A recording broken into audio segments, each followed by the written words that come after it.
आहे.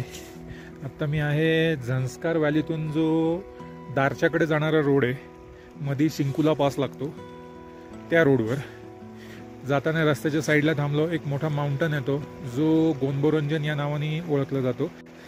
खूप famous mountain आहे. तर त्याचे फोटोज काढण्यासाठी रस्त्याच्या कडेला थांबून काही फोटोज घेतले. चांगले फोटोज आलेत. मोबाईलमधनं कॅमेरामधनं बरेचसे फोटोज झाले. बऱ्याच वेळेला फोटो काढल्यानंतर असं वाटतं की हे खोटे फोटो वाटतात, पण खोटे नाही, ते खरे फोटोज आहेत. हे बघा माउंटन, त्याचे रिफ्लेक्शन मी उभं आहे म्हणून कमी दिसतंय. आता मी खाली बसलं की त्याचं रिफ्लेक्शन तुम्हाला अजून जास्त दिसेल. हे बघा.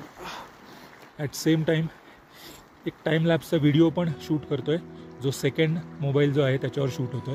हा बघा, हा असा हे आहे त्याचं टाईम लॅप्सचा व्हिडिओ शूट. आणि हे वर आहे गोंदबोरंजन आणि त्याचं रिफ्लेक्शन. खूप थंडी आहे. चालताना बोलताना दम लागतोय.